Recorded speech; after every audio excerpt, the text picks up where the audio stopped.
The Art of Moving Forward, a complete guide to solution-focused living. Right now, at this very moment, your life is being shaped by one invisible force, not by your circumstances, not by your luck or your past, but by where you choose to direct your mind.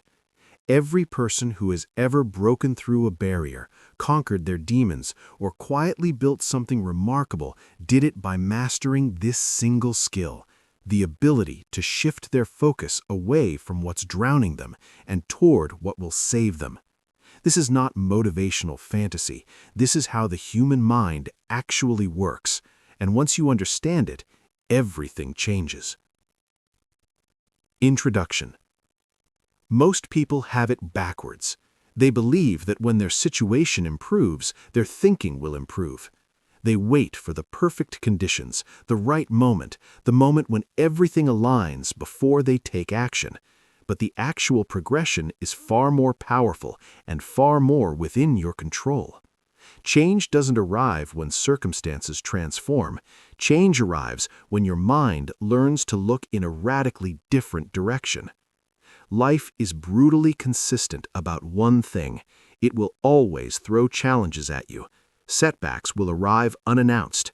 Questions will linger unanswered. Pressure will mount when you least expect it. And yet, there exists a profound gap between those who navigate these storms and those who drown in them. It's not about being smarter. It's not about being luckier. It's not about possessing some special talent others don't have. The real difference, the only difference that truly matters, is this: they know where to point their attention. This audiobook is built on a singular, transformative truth that most people never fully grasp. Problems demand our awareness, but only solutions demand our commitment. Here's what happens when your mind gets locked on what's wrong. Your energy doesn't flow toward fixing it. It bleeds away. It evaporates. But the moment you redirect that same attention toward what can actually be done, something remarkable ignites.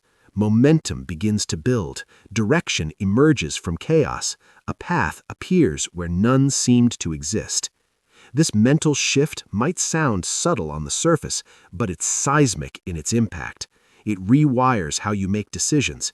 It fundamentally changes how you process emotions. It transforms the actions you take every single day. And over time, this accumulation of small shifts completely reconstructs your life's trajectory. Throughout this journey, we're not going to explore theoretical ideals or inspire you with pretty words that sound good but accomplish nothing. Instead, we're diving into practical, implementable ways of thinking that create real-world results. You'll discover how to silence the mental static that sabotages you. You'll learn to separate objective fact from emotional distortion. You'll master the art of responding to difficulty with precision instead of panic. You'll see how seemingly insignificant actions create genuine momentum. How a calm, centered mind produces superior outcomes. How simple, repeated habits quietly dismantle problems before they ever have a chance to take root. This isn't about denying that difficulties exist. That would be naive and frankly useless. Problems are woven into the fabric of existence. Stagnation, however, is optional. The moment your focus shifts, your behavior shifts alongside it. The moment your behavior changes, your direction changes. And when direction changes, results inevitably follow, not immediately, but inevitably. As we move through this material, maintain a grounded, pragmatic mindset. These ideas exist to be applied and lived, not admired from a distance. You don't need to transform your entire existence overnight. You need something far more manageable. The ability to approach each new challenge with a solutions-focused frame of mind, one decision at a time, one action at a time, one step at a time. Progress isn't a dramatic explosion. It's steady, it's quiet, it's built through countless micro-decisions made with intention and clarity. As you listen, I encourage you to release the thinking patterns that have held you captive and replace them with something infinitely more powerful.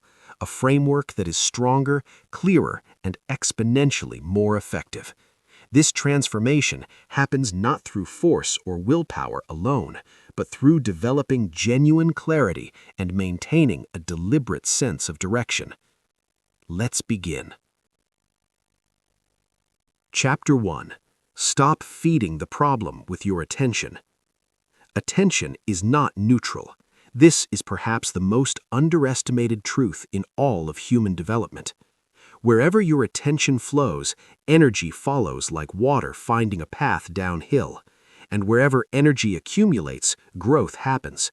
This principle applies equally to problems and solutions. Understand this deeply. Problems don't become powerful because they're inherently large. They become powerful because they're constantly being fed.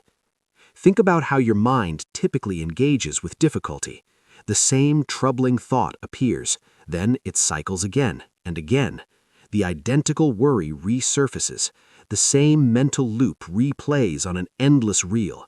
Nothing new is introduced to the equation, yet the weight somehow intensifies. That's not because the actual problem has grown in objective reality. It hasn't. It's because your mind keeps returning to it like a tongue probing a sore tooth, making it worse with each touch. Here's the fundamental misunderstanding. Your mind has convinced you that constant, relentless focus equals control.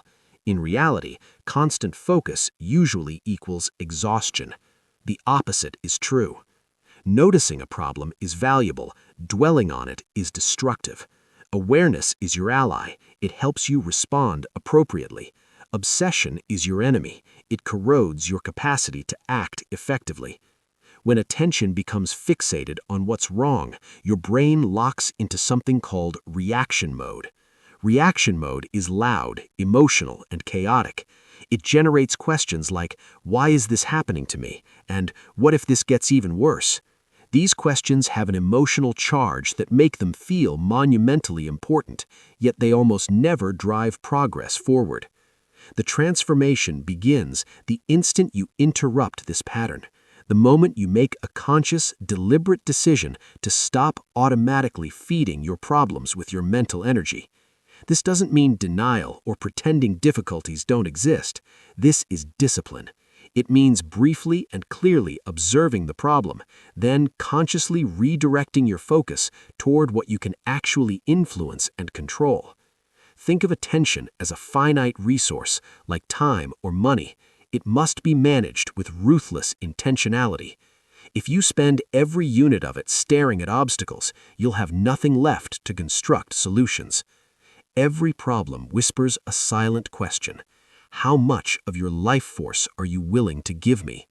The disciplined, mature mind answers with, only what is necessary, nothing more.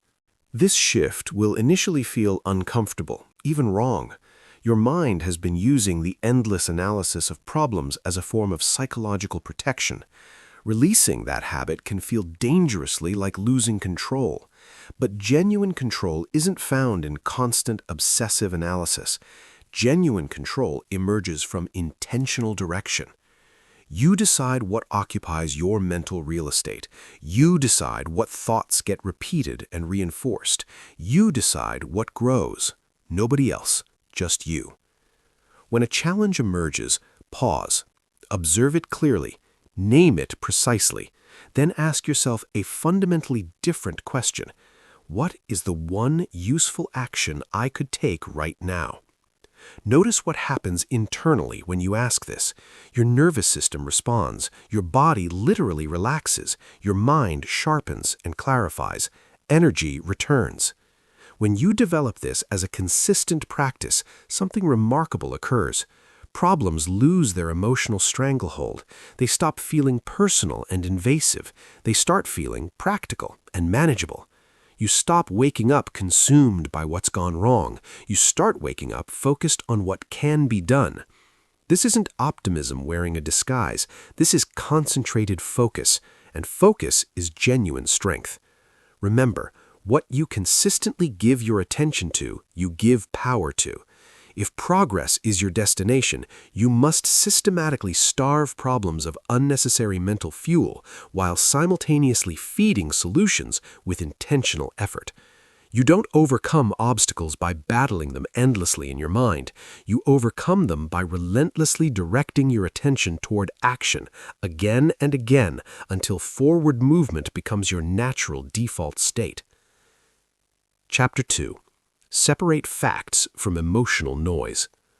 One of the most devastating obstacles to progress isn't what's actually happening, it's what your mind adds to what's happening.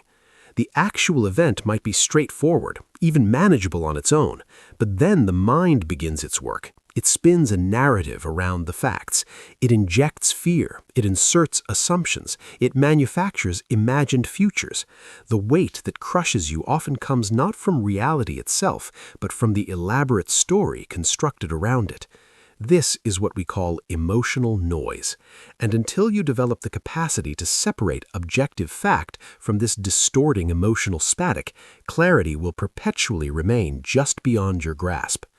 A fact is something concrete and verifiable. It exists in the present moment, not in some catastrophic future the mind is constructing. It's what is actually true right now, stripped of interpretation or drama. Emotional noise, by contrast, is dramatic, compelling, and extremely persuasive. It speaks in absolutes and extremes. This is a complete disaster. My entire life is collapsing. I will never recover from this. These statements have an undeniable emotional charge that make them feel profoundly true, but they're not facts. They're interpretations layered on top of facts. Your mind is a storyteller of exceptional talent. When emotions spike and adrenaline floods your system, the story it constructs becomes increasingly elaborate and increasingly detached from reality. One missed deadline becomes evidence of a pattern of failure. One mistake becomes proof of your fundamental incompetence. One setback becomes a dead end with no possible escape. None of this is objectively true, but when emotions run unchecked, your brain treats these fabricated narratives as solid fact. This is where problems gain their unnecessary and destructive power. Separating facts from emotional noise is a learnable skill. It requires a pause, not a lengthy one, just a moment of conscious awareness. When something goes awry, resist the automatic rush to react. Instead, step back and ask, what do I actually know for certain right now? This simple question begins to quiet the noise. It anchors you back to the present moment, which is always where solutions reside. You may discover that the actual facts are far smaller, far more contained than your emotional mind suggested. The situation might be uncomfortable, it might be inconvenient, it might be disappointing, but catastrophic? Usually not. Emotional noise exaggerates relentlessly. It fills information gaps with fear. It inserts assumptions where none exists.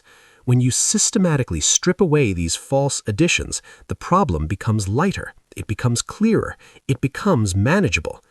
This doesn't require suppressing emotions or pretending they don't exist. Emotions are natural, valuable signals. They indicate that something matters to you. But here's the critical distinction. Signals are information, not instructions.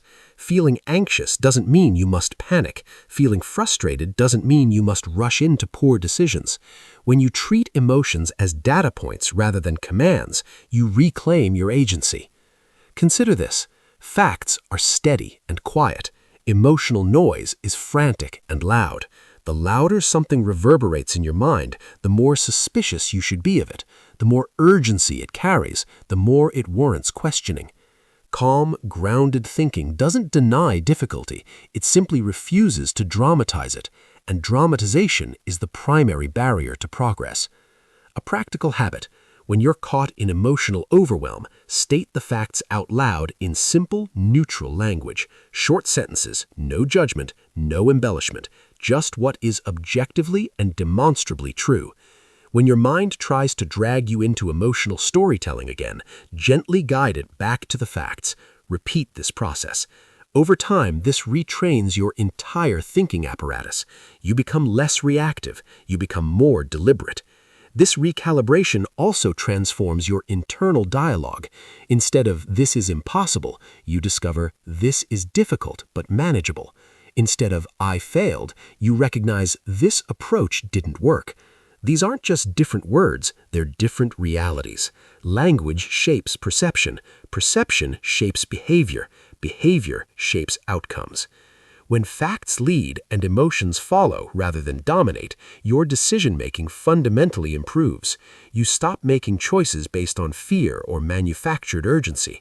You start making choices based on what's actually useful.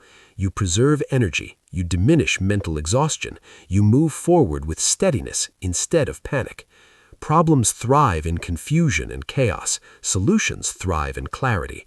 The more consistently you practice separating facts from emotional distortion, the less authority problems hold over you. They stop feeling like personal attacks. They start feeling like procedural challenges, something to address methodically rather than endure emotionally. This chapter isn't designed to make you emotionless or cold. It's designed to make you grounded. Calm doesn't mean passive or indifferent. Calm means clear. And clarity is one of the most potent competitive advantages you can possibly develop. When you can see a situation with pristine accuracy, no exaggeration, no minimization, just truth, you position yourself in the strongest possible stance to act wisely and move forward with genuine confidence. Chapter 3. Ask better questions to find better answers. Every problem you encounter is fundamentally shaped by the questions you ask about it. Your mind is essentially a biological answering machine. It's always trying to solve something. But here's what most people don't realize. If the question is weak, the answer will be weak. If the question is emotionally charged, the answer will be emotionally charged. If the question is empowering, the answer begins pointing you toward forward movement. Progress doesn't begin with having better answers. Progress begins with asking better questions. When challenges arrive, the mind typically reacts on autopilot.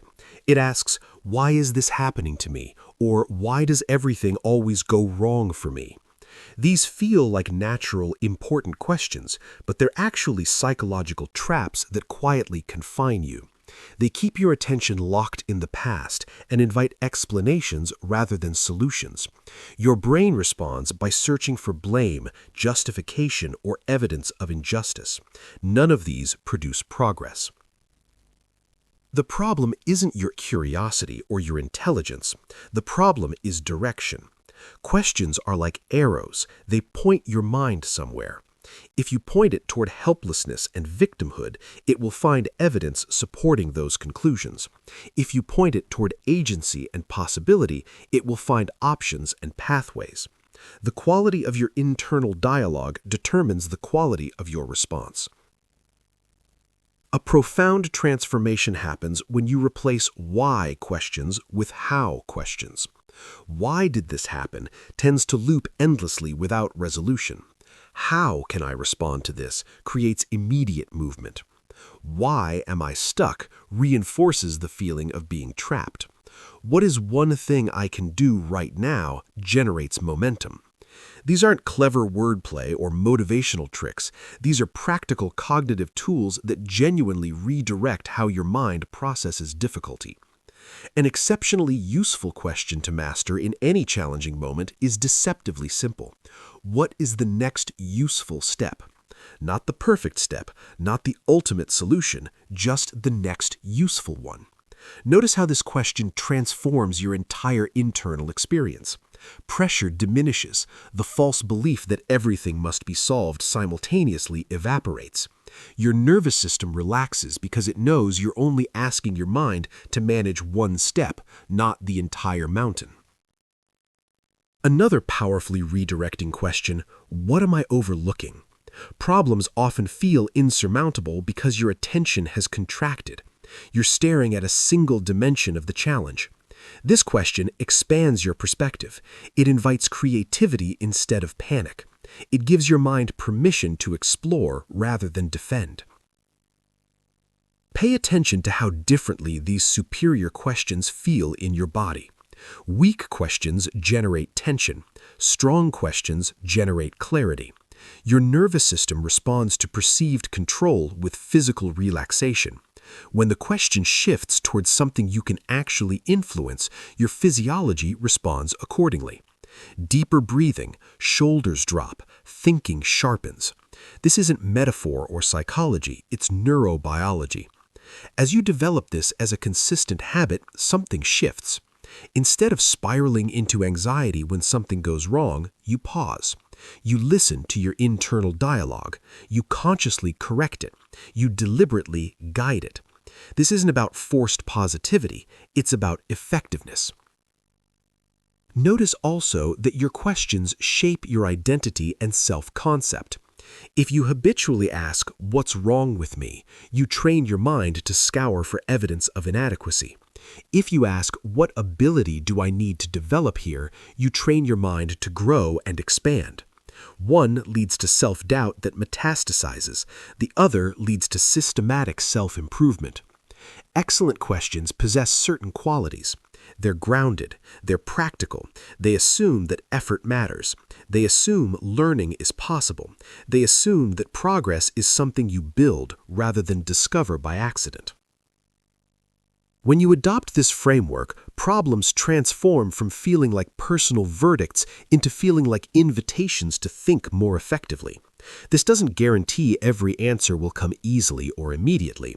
Some answers require time to fully emerge, but the right question keeps you moving in the right direction while you wait.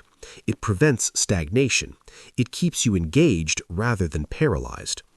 As you move through this audiobook, you'll notice a consistent pattern emerging. Each chapter guides you from reactive thinking toward intentional thinking, from emotional reflex toward deliberate response. Asking better questions is one of the fastest, most direct paths to accomplish this transformation. Remember this fundamental truth. Your mind always follows the question. Choose questions that lead you toward clarity, toward genuine responsibility, toward purposeful action. When you do this consciously and repeatedly, better answers don't just appear, they're inevitable. Chapter 4. Take responsibility without blaming yourself. Responsibility carries significant baggage in most people's minds. When someone hears the word, they immediately associate it with guilt, pressure, and relentless self-criticism. They imagine being forced to carry the weight of everything that went wrong. They think responsibility means condemning yourself. But this is a profound misunderstanding. True responsibility, when understood correctly, is not a burden. It is a profound source of power. Responsibility is the exact moment you reclaim agency over your next move. Blame looks backward with judgment. Responsibility looks forward with intention. Blame asks, "Whose fault is this?" Responsibility asks, "What can I do from here?" These sound similar on the surface, but they lead in entirely opposite directions. Blame is energetically expensive. It drains you. Responsibility is energetically generative. It focuses and concentrates your power. Blame keeps you stuck in explanation and justification. Responsibility propels you into action. Taking responsibility doesn't require denying circumstances or pretending you're responsible for everything. Life is wildly complex. Other people, past decisions, timing, and randomness all play legitimate roles. But waiting for perfect fairness or perfect conditions before acting simply delays progress. Responsibility is far simpler. Regardless of how things unfolded, your response now matters more than the cause. There exists a quiet, unshakable strength in this mindset. When you stop arguing with reality and start working strategically with it, clarity returns naturally. You no longer need to defend yourself endlessly. You no longer need to justify your situation. You focus entirely on what's within your circle of influence. That singular shift alone reduces mental exhaustion and restores genuine confidence. Self-blame, by contrast, masquerades as responsibility, but it's actually disguised helplessness. It looks productive in the moment, but it delivers nothing. Replaying your mistakes, criticizing yourself harshly, mentally punishing yourself, none of this improves future performance. It only drains your mental reserves. It consumes energy that could be directed toward actual improvement. Responsibility is fundamentally about choice. It says, I may not control what occurred, but I absolutely control what I do next. This is where genuine maturity begins, not through harsh self-judgment or self-punishment, but through steady, intentional self-direction. One of the most transformative moments in personal evolution is when you stop waiting for rescue, waiting for luck, waiting for motivation, waiting for the perfect environment to finally appear, and instead ask, how can I respond more skillfully to what's here right now? Responsibility generates clarity. When you accept ownership of your actions and choices, you simultaneously claim ownership of your progress. You stop waiting for external permission to change. You stop believing that circumstances need to improve before you take action. You move, and improvement follows naturally. This mindset also builds genuine self-respect in a way nothing else can. Each time you take responsibility without attacking yourself, you reinforce a powerful belief about who you are. You are capable of growth. You learn from mistakes instead of fusing with them. You separate who you are as a person from what happened in a situation. This separation is essential for psychological health. Taking responsibility isn't a one-time decision. It's a daily, often moment-to-moment practice. It shows up in small choices, choosing to adjust rather than complain, choosing to act rather than delay, choosing to learn rather than retreat. These moments may seem insignificant in isolation, but they compound relentlessly over time. As responsibility becomes habitual, problems begin to feel entirely different. They no longer threaten your sense of self. They become practical tasks to manage, challenges to navigate, situations to solve. You may notice that as you increase personal responsibility, excuses naturally fade away, not because you're forcibly suppressing them, but because they no longer serve any useful function. Excuses protect your ego from temporary shame. Responsibility strengthens your actual character. The more consistently you practice this, the less you feel compelled to defend yourself or explain yourself, neither to others nor to your own mind. This internal freedom is extraordinarily powerful. This chapter isn't calling you to be harsher on yourself. It's calling you to be more honest and more intentional with yourself. Compassion and responsibility aren't opposing forces. In fact, they function at their best when they work in partnership. When you treat yourself with genuine respect while simultaneously holding yourself accountable, progress becomes sustainable and genuine. Remember, responsibility is the precise location where power returns to you. Not power over others or power to change the past, but power over your choices, your habits, and your trajectory. And that kind of power is genuinely sufficient to reshape your entire life's direction. Chapter 5. Reduce every problem to one clear action. Problems feel oppressively heavy when they remain undefined and shapeless. They linger in your mind as enormous, amorphous concerns with no clear boundaries. Your brain genuinely doesn't know where to begin, so it remains in a state of persistent tension. This is why so many people feel profoundly overwhelmed before they've even taken a single step. The heaviness they experience isn't actually the problem itself, it's the absence of a clear next move. Clarity emerges the moment you reduce complexity. Every problem, regardless of its apparent size or significance, becomes genuinely manageable the instant it's broken down into something small and concrete. Progress doesn't require understanding the entire puzzle simultaneously. Progress requires knowing precisely what to do next.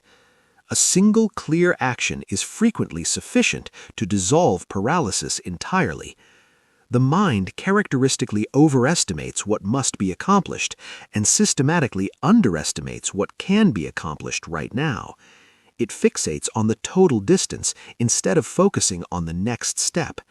This creates enormous pressure and self-doubt. But pressure evaporates when your attention becomes narrow and focused.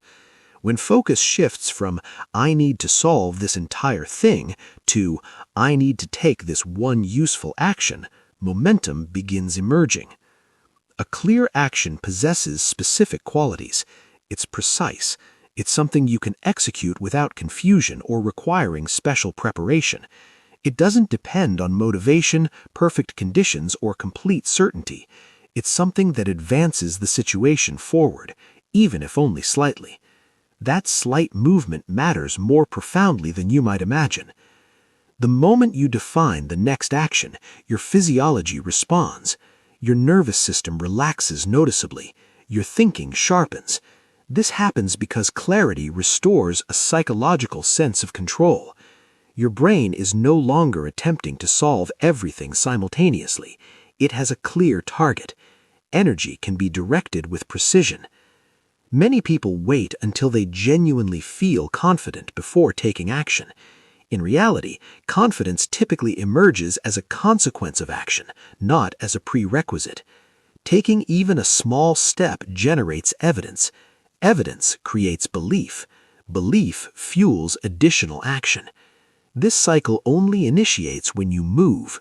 Movement begins with one clear step. Reducing a problem to manageable size doesn't diminish its importance. It reorganizes your response.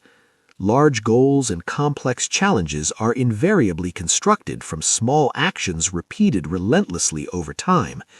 When you focus on the next step, you're not abandoning the bigger vision. You're honoring it by actually progressing toward it. A useful practice whenever you feel stuck, ask yourself, what is the smallest action that would move this forward? Notice how profoundly different this question feels from, how do I fix everything? The first question invites movement and momentum. The second invites overwhelm. As this becomes a regular habit, something remarkable occurs. Problems lose their emotional intensity much faster. They cease feeling like threats to your identity or your future. They start feeling like tasks. Tasks have processes. Processes can be followed, adjusted, and completed. This fundamental shift alone transforms how you experience daily life. An important element of this practice is acceptance. You accept that progress may unfold more slowly than you'd prefer, but it will be steady if you keep taking clear, deliberate actions. You stop pressuring yourself to sprint and start trusting the process of steady movement. Clarity replaces frantic urgency. Over time, these small actions accumulate and compound. What initially felt impossible gradually becomes manageable. What felt overwhelming becomes routine. You begin developing genuine trust in your ability to navigate challenges. Not because everything inevitably works out perfectly, but because you've learned how to respond skillfully when it doesn't. This chapter is fundamentally about training yourself to move forward instead of freeze, to act instead of spiral in endless deliberation, to construct progress through one intentional step at a time. When you reduce every problem to one clear action, you eliminate the primary excuse for remaining stuck. You give yourself a starting point, and a starting point is truly all you ever require. Remember, progress isn't dramatic, it's practical. It's built through repeated, conscious actions taken with genuine clarity.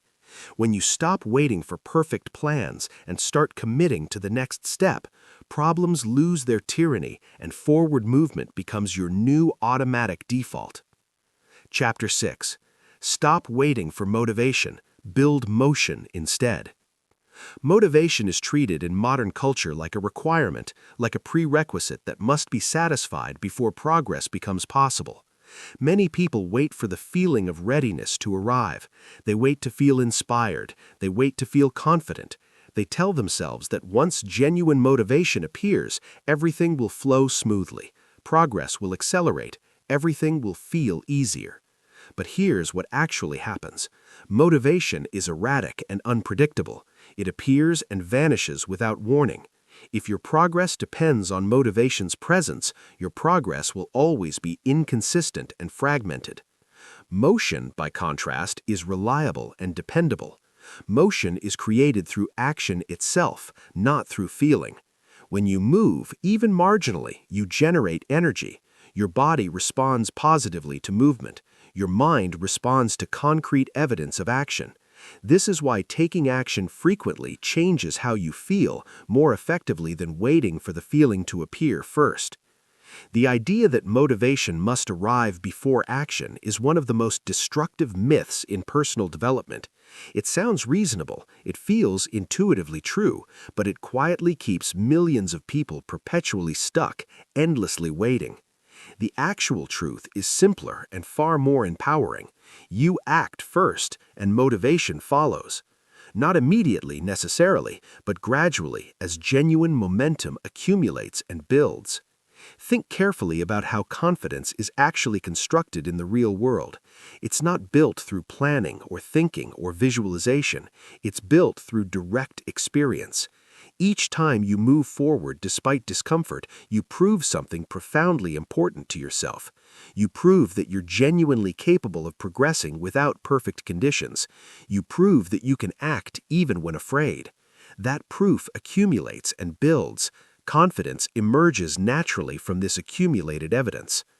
Motion also serves another crucial function. It reduces resistance. When you remain still, your mind exaggerates both effort and difficulty. When you move even slightly, the task suddenly feels far more manageable. Resistance diminishes because you're no longer imagining the work, you're experiencing it directly. Abstract fear transforms into concrete reality. This doesn't mean pushing yourself into massive, unsustainable effort. Motion can be genuinely small.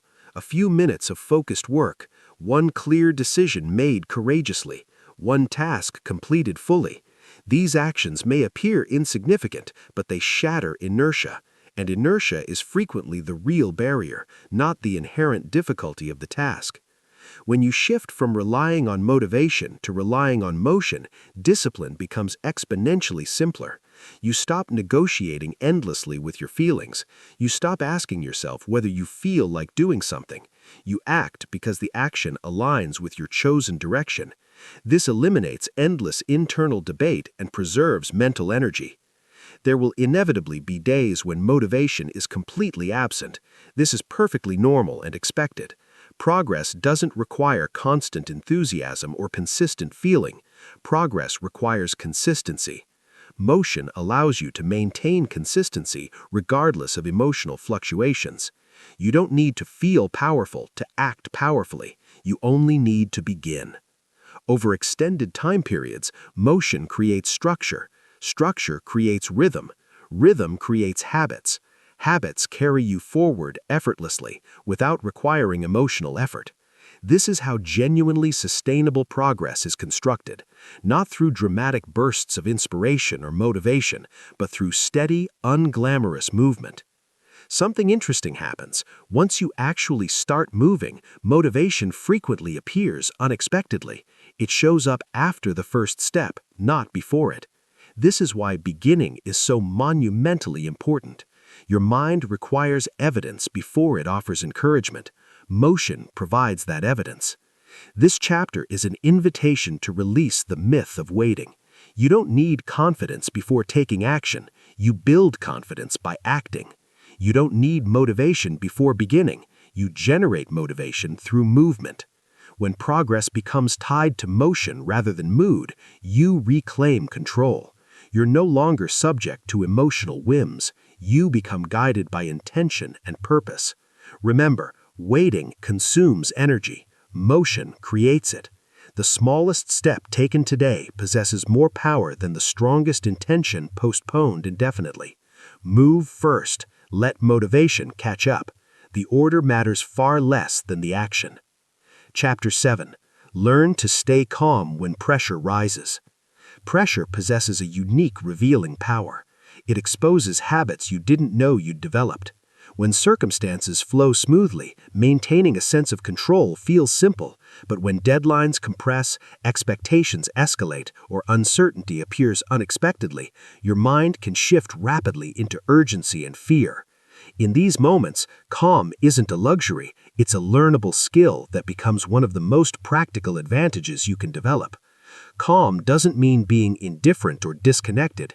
It doesn't mean pretending obstacles don't exist or that nothing matters. Calm means steadiness. It means maintaining mental clarity even when circumstances feel intensely difficult. Under pressure, the mind naturally wants to accelerate, react impulsively, and attempt fixing everything simultaneously. But speed without clarity produces mistakes and costly errors. Calm slows the mind just enough to enable better decisions. When pressure rises, the body typically reacts first. Breathing becomes shallow and inefficient. Muscles tighten. Thoughts accelerate into racing patterns. This physiological response is automatic, hardwired into our nervous system. But the duration and intensity of that response depends entirely on how you respond mentally. If you layer panic on top of the pressure, you've essentially doubled the difficulty you're facing. If you choose calm, you regain control. Calm thinking begins with genuine awareness. The moment you notice tension building, you create psychological space. That space allows you to choose your response rather than being driven by impulse. You don't need elaborate rituals or perfect conditions. Even a brief pause can interrupt a destructive spiral. Here's something crucial to understand. Urgency is frequently an illusion. Your mind treats pressure as an emergency when it objectively isn't. This leads to rushed decisions and unnecessary stress. Calm thinking challenges that illusion directly. It asks what genuinely needs to be addressed right now.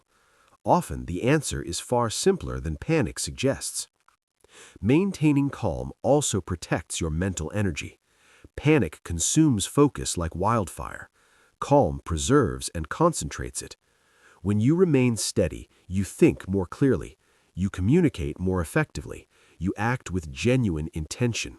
This doesn't eliminate difficulty, but it prevents difficulty from multiplying catastrophically. Calm isn't something you wait to feel, it's something you actively practice. Like any skill, it improves through consistent repetition. Each time you consciously choose to slow down instead of react impulsively, you strengthen that capacity. Over extended time, calm becomes your automatic default response, not something you struggle to access. You may notice that calm changes how others respond to you as well. In tense situations, calm stands out. It communicates control and genuine confidence. People trust those who remain steady under pressure because steadiness is rare. This isn't about performing for others. It's about authentic presence. There will be moments when staying calm feels unnatural or forced. This is completely normal. The goal isn't eliminating emotion. Emotions are important signals. The goal is preventing emotion from completely overwhelming your capacity to think. Calm allows you to feel deeply while maintaining the ability to function effectively. It keeps you grounded while navigating difficulty. As you develop this skill, pressure gradually loses its controlling power. Challenges still appear, that never stops, but they no longer dictate your internal state. You respond intentionally rather than react impulsively. You choose deliberately rather than rushing.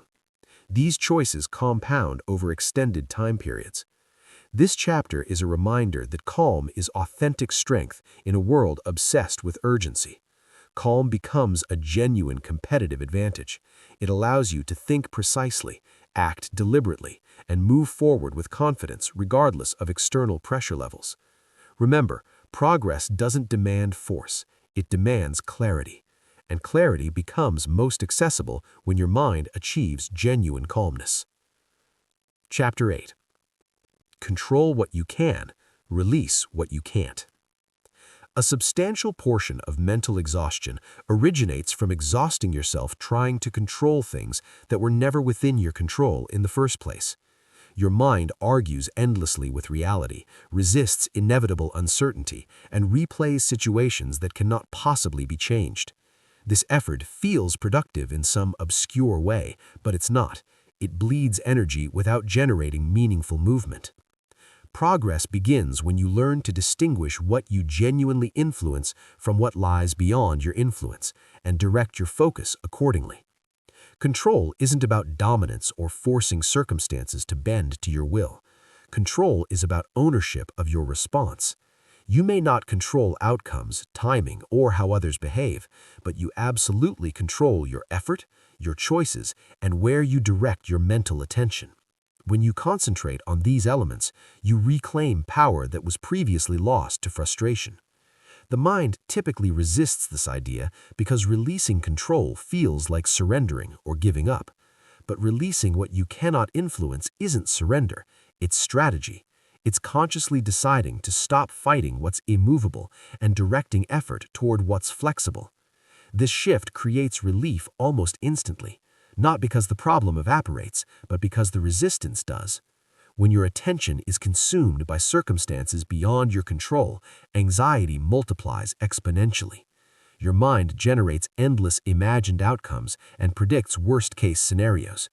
When you redirect that focus toward what you can actually influence, anxiety settles naturally. Action becomes possible.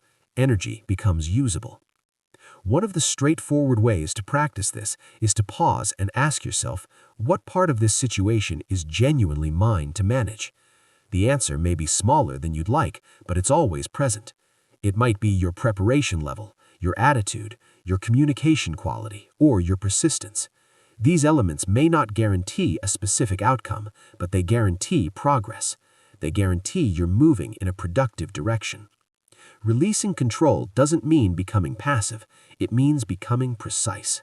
You stop scattering your mental energy across an impossibly wide landscape and start directing it with laser focus. This precision is what enables steady advancement even in uncertain conditions. You no longer wait for everything to align perfectly. You act decisively within the space you actually have. This practice also builds emotional resilience that serves you lifelong. When outcomes don't align with your hopes, you recover faster. You don't collapse into self-doubt or frustration. You evaluate what happened, adjust your approach, and continue moving. This flexibility and adaptability is one of the most valuable qualities you can cultivate. This mindset fundamentally changes how you experience life. You stop interpreting events as personal attacks. You stop treating randomness as a verdict on your worth. You begin understanding that effort and outcome are related but not identical. Your role is to show up completely and fully. Everything else unfolds as circumstances allow. This doesn't mean abandoning ambition or lowering standards. It means measuring success by what you can control, not by what you cannot guarantee. When effort becomes your standard, confidence stabilizes. You're no longer riding emotional waves based on external results. You've anchored yourself to something solid. Letting go of control also creates mental space, precious psychological real estate, space to think clearly, plan effectively, and act strategically. When your mind is no longer crowded with worry about things you can't influence, clarity emerges naturally. Solutions appear more easily because the mental noise has been reduced substantially. This chapter is fundamentally an invitation to reclaim your energy, to stop donating precious attention to circumstances and redirect it toward meaningful action. When you control what you can and release what you can't, life becomes more navigable. Not because it becomes predictable, but because you've become genuinely prepared. Remember, peace and progress grow in the same location. They both flourish where attention is focused on effort rather than outcome. When you commit to this focus completely, you move forward with strength, steadiness, and clarity, regardless of what unfolds around you. Chapter 9. Turn setbacks into useful feedback. Setbacks are frequently misunderstood in profoundly limiting ways. They're treated as evidence of personal failure, signs of weakness, or proof that something was never meant to work. When this interpretation takes hold, progress slows, not because the setback itself was devastating, but because of the damaging meaning attached to it. In reality, a setback isn't a verdict on you or your abilities, it's information. And when utilized correctly, information becomes guidance for improvement. Every attempt teaches something, including attempts that don't go as planned. But learning only occurs when emotion is separated from genuine evaluation. When disappointment transforms into harsh self-judgment, the feedback is lost. Your mind becomes defensive instead of curious. Growth stops. Turning setbacks into feedback requires a fundamental shift in perspective. Instead of asking, "What went wrong with me?" you ask, "What didn't work and why?" This small change protects your sense of self while enabling learning. You're not the problem. You encountered a problem, and problems can be adjusted and solved. The mind typically reacts to setbacks by jumping to conclusions prematurely. It assumes patterns from limited data and predicts outcomes with unwarranted certainty. One failed attempt becomes, "I'm simply not good at this." One obstacle becomes, "This always happens to me." These conclusions feel emotionally true, but they're psychological shortcuts, not accurate assessments. Feedback thinking slows the process down deliberately. It examines what was tried without attaching personal meaning to the result. What exactly was attempted? What was missing from my approach? What worked better than anticipated? What could I do differently next time? These questions transform disappointment into clear direction. When setbacks are reframed as feedback, persistence becomes genuinely easier. You're no longer pushing blindly against obstacles. You're adjusting intelligently based on real information. This reduces frustration substantially and increases confidence because each attempt feels purposeful even when it doesn't produce the desired result. This mindset also transforms how you experience effort itself. You stop measuring progress exclusively by immediate success and start measuring it by learning. Learning compounds over time. It sharpens judgment. It improves results. This is the actual mechanism by which expertise develops through repeated cycles of attempt, feedback gathering, and deliberate adjustment. Setbacks also reveal what genuinely matters to you. The discomfort they create highlights areas requiring attention, skill development, or patience. When you listen to that information instead of resisting it, improvement follows naturally. You may notice that when setbacks are reframed as feedback, emotional recovery happens much faster. You no longer dwell obsessively on what occurred. You extract the lesson and move forward. This prevents small delays from becoming long-term discouragement or depression. This doesn't require pretending setbacks don't hurt or that disappointment isn't real. Disappointment is a natural emotional response.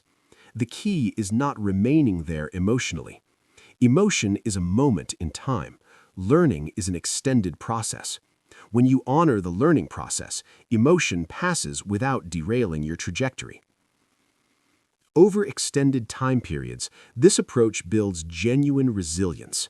You become someone who expects challenges and uses them strategically. You stop fearing mistakes because mistakes no longer define your identity. They refine it. They develop you. This chapter is a powerful reminder that progress isn't linear. It's iterative. Each attempt adds valuable information. Each adjustment brings you closer to what actually works. When you adopt this mindset, setbacks lose their emotional sting and gain their informational value. Remember, success isn't built by avoiding failure. Success is built by learning intelligently from it. When you turn setbacks into feedback, every experience becomes useful. Nothing is wasted. Every setback becomes a stepping stone. Chapter 10. Train your mind to look for options, not obstacles.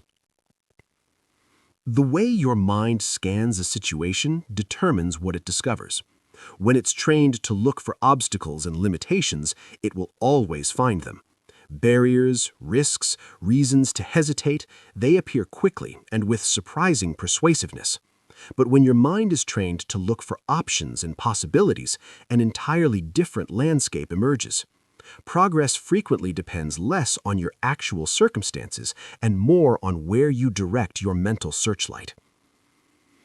Obstacle-focused thinking is usually automatic. It develops from past disappointments, fear of failure, or the desire to avoid discomfort.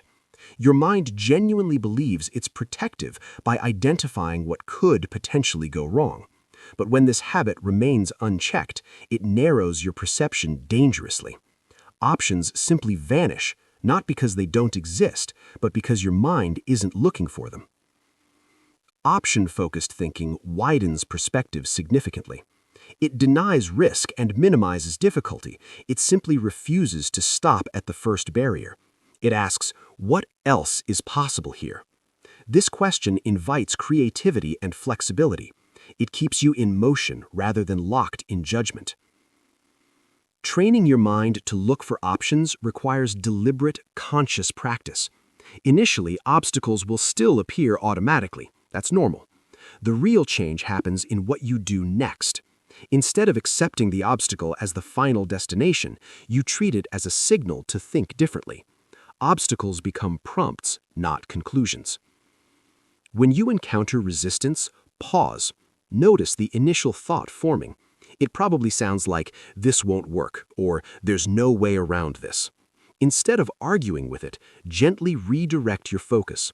Ask yourself, if this path is truly blocked, what are my actual alternatives? This shifts your brain from defense mode to exploration mode. Option thinking also reduces emotional intensity significantly. When your mind believes there's only one possible path forward, pressure escalates. When multiple paths become visible, pressure eases immediately. You no longer feel trapped by circumstances. You feel adaptable and capable. Adaptability is genuinely one of the strongest characteristics you can develop. Over time, this habit transforms how you approach challenges. You stop reacting with frustration and start responding with curiosity. Curiosity opens space for learning. Learning creates progress. This cycle becomes self-reinforcing and powerful. It's important to understand that option thinking doesn't guarantee immediate solutions appear. Sometimes the best available option is patience. Sometimes it's deliberate preparation. Sometimes it's stepping back temporarily. These are all legitimate options. The crucial distinction is that you're choosing, not surrendering to circumstances. As this mindset strengthens progressively, you'll notice a transformation in your confidence. Confidence no longer depends on having certainty or guarantees. It depends on trusting your ability to adapt and respond intelligently. You don't need to know exactly how things will unfold. You only need to trust that you can respond skillfully as situations develop. This chapter is fundamentally about expanding your mental range, about teaching your mind to search for movement rather than limitation. When you consistently look for options, obstacles lose their authority over you. They become terrain features, not journey-ending barriers. Remember, progress belongs to those who remain flexible. When you train your mind to look for options, you maintain movement even when the path is unclear. Chapter 11. Build daily habits that solve problems automatically. Many problems persist because they're being addressed manually every single day. Each time they appear, they demand fresh effort, renewed attention, and willpower. This cycle is exhausting. The solution isn't trying harder each time the problem reappears. The solution is building habits that quietly handle these issues in the background automatically. When habits are properly established, progress becomes automatic. A habit is simply a repeated action that no longer demands intensive thinking. It operates on structure instead of requiring emotional energy. This is why habits are extraordinarily powerful. They reduce decision fatigue and protect your mental reserves. Instead of relying on motivation or memory, you rely on systems that work even on your most difficult days. Most people profoundly underestimate how many problems actually stem from inconsistency, missed deadlines, unmanaged stress, and stalled progress. All of these are typically symptoms of missing routines and structure. When structure is absent, problems multiply. When structure exists, many problems never appear. Building effective habits begins with radical simplicity. A habit should be easy to start and clear to follow. The goal isn't overhauling your entire life overnight, but creating small, reliable actions that compound over extended time. Consistency genuinely matters far more than intensity. Habits also shift your fundamental identity. Each repeated action reinforces a belief about who you are at your core. When you consistently act in alignment with your goals, confidence grows naturally. You don't need to remind yourself that you're capable. You prove it through repeated action. One of the greatest benefits habits provide is preventing problems before they even demand attention. When you plan regularly, chaos decreases measurably. When you review your progress consistently, mistakes are caught early. When you maintain established routines, stress stays manageable. This is problem solving at its most efficient. Habits prevent problems rather than forcing you to repair damage. Habits free mental space. When basic behaviors are automated, your mind becomes available for higher-level thinking. Creativity improves, decision-making sharpens. You stop wasting energy on identical issues repeatedly. It's essential to remember that habits aren't about perfection, they're about reliability. Missing a single day doesn't undo the entire structure. Returning the next day actually strengthens it. The habit remains intact as long as you return to it. Over time, habits become a form of genuine self-trust. You know you will show up regardless of your mood or how you feel.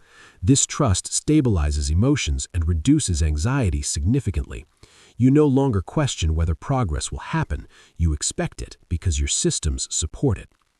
This chapter is an invitation to shift from reactive problem-solving to proactive design. Instead of fixing the same issues repeatedly, you design your daily life to support progress automatically. Remember, willpower is limited, but systems are unlimited. When you build daily habits that support your direction, problems lose their grip, and progress becomes a natural outcome of how you structure your life. Chapter 12. Use time as a tool, not an excuse. Time is frequently discussed as if it were an adversary or an enemy, something that slips away relentlessly, runs out, or actively works against you. But time itself is completely neutral. It doesn't create pressure or failure or delay. What creates those feelings is how time is used, avoided, or understood.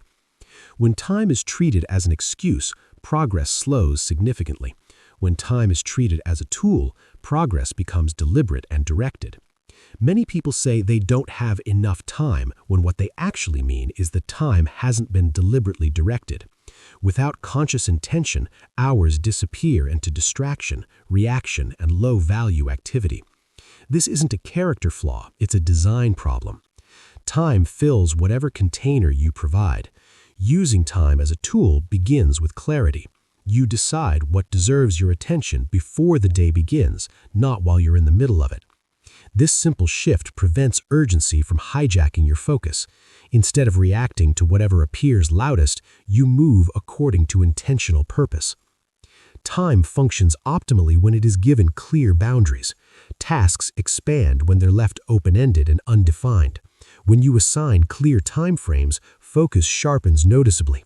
Your mind engages more completely because it knows exactly what's required and when the task ends. This reduces procrastination substantially and increases efficiency. Another critical aspect of time mastery is radical honesty. You examine how time is actually spent, not how you wish it were spent. This isn't about judgment or criticism, it's about awareness. Awareness enables adjustment. Without awareness, patterns persist invisibly. Using time effectively also requires releasing the illusion that everything must be completed simultaneously. Progress is built through sequencing deliberately. Some actions matter now, others can legitimately wait. When you respect timing and prioritization, stress decreases and results improve. Time as a tool also means protecting it fiercely. Not every request deserves agreement. Not every opportunity deserves your attention. When time is treated casually, it's consumed quickly. When it's treated with intention, it becomes genuinely powerful. You may notice that when time is managed with clarity and purpose, confidence grows. You trust your ability to handle your responsibilities. You feel less rushed and more present. This presence improves the quality of your work and the quality of your decisions. This chapter isn't about rigid schedules or extreme discipline. It's about direction and intention. Time becomes powerful when it's aligned with your values and deepest goals. Small, focused blocks of time used consistently outperform scattered effort over long hours. When time stops being an excuse, accountability increases naturally. You no longer blame lack of progress on circumstances. You look at your structure. You adjust. You move forward deliberately. Remember, you don't need more time. You need clearer priorities. When time is treated as a tool, it supports progress instead of standing in its way. Chapter 13. Limit discussion, multiply execution. There exists a subtle trap that delays progress more than most people realize. Excessive discussion, talking about plans, explaining intentions, analyzing ideas, creates the illusion of productive movement, but often it replaces the actual work. Words can feel like accomplishment. Execution creates genuine results. Discussion has its legitimate place. Reflection, planning, and communication all matter, but when discussion becomes repetitive and circular, it drains energy. The mind releases a feeling of completion simply from talking, which reduces the actual urgency to move and act. This is why people can speak passionately about their goals for years without making meaningful progress toward them.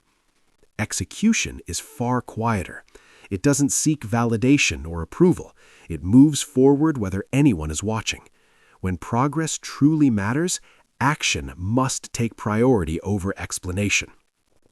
Limiting discussion also protects your focus intensely.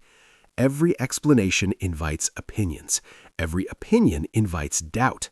When too many voices enter your process, clarity fades. Execution thrives in simplicity. One clear plan, one clear action, then another. This doesn't mean isolating yourself or avoiding collaboration. It means being highly selective about who you share with and when. You share plans with people who support action, not those who encourage delay. You talk less about potential and more about actual progress. Over time, this mindset strengthens discipline. You become genuinely comfortable working without immediate recognition. You stop needing reassurance before acting. This independence is deeply empowering. It keeps progress steady regardless of external feedback. You may notice that when discussion decreases, confidence increases significantly. Confidence isn't built by convincing others of your abilities. It's built by keeping commitments to yourself. Each completed action reinforces trust in your ability to follow through.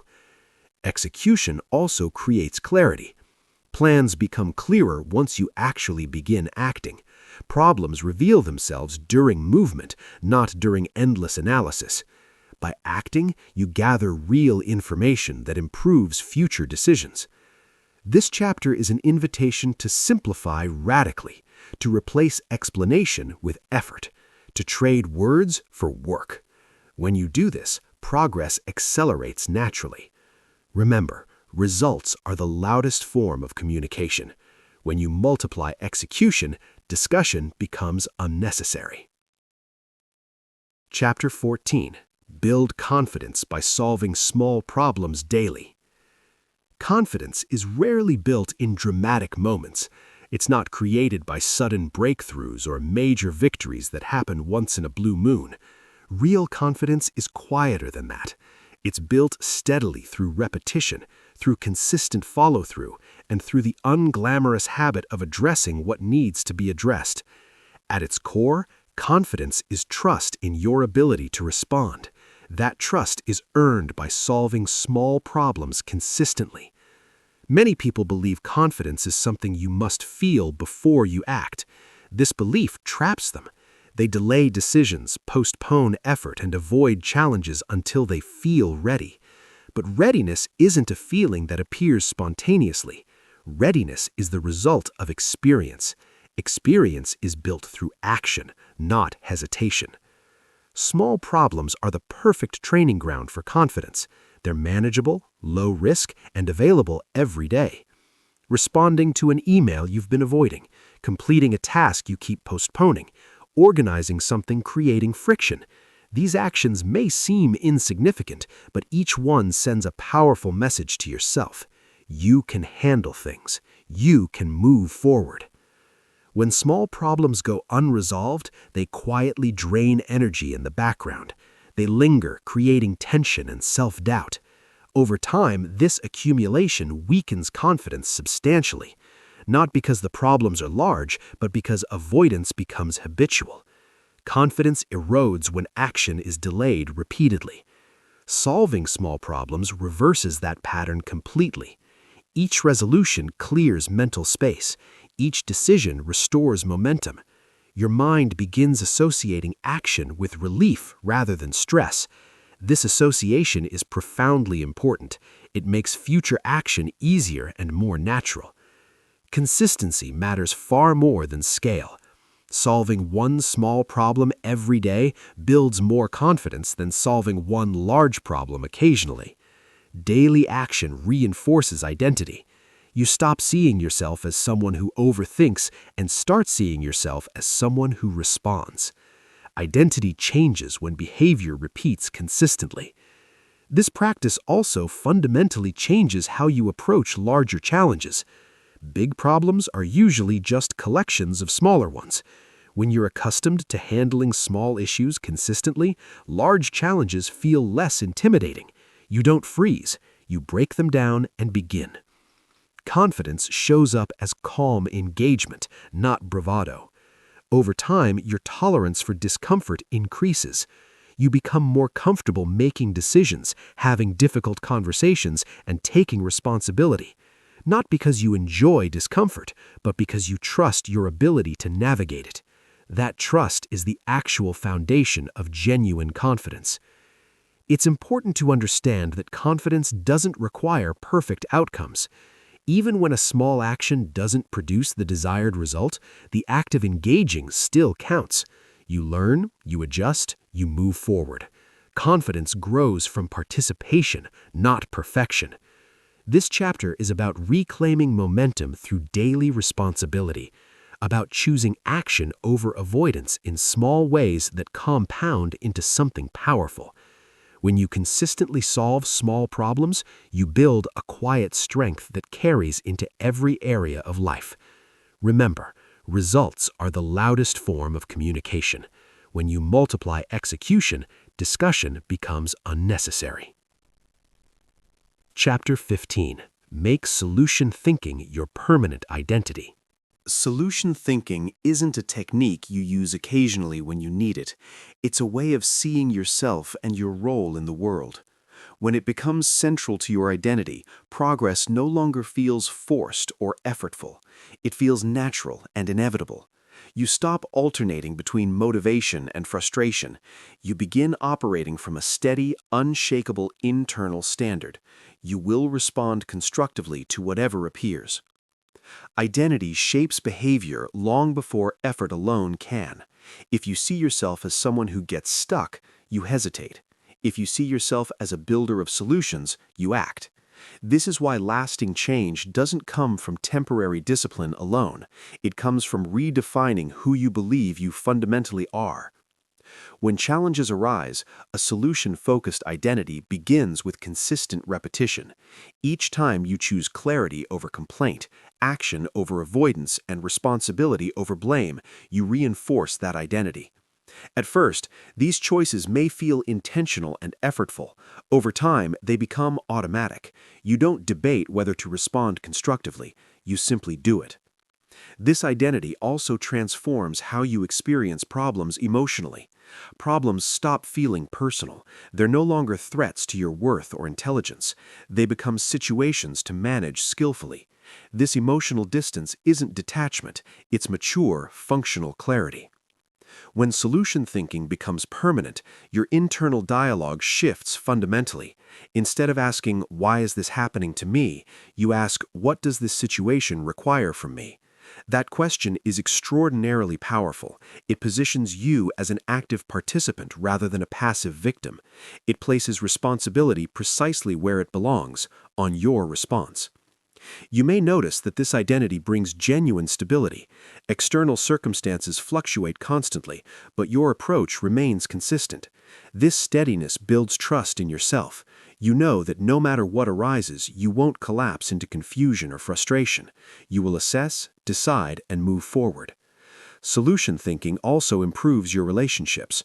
When others are emotional or reactive, your calm response creates balance. You become someone others rely on, not because you have all the answers, but because you know how to find them. Presence becomes influence. This mindset doesn't eliminate difficulty or complexity. Life remains unpredictable.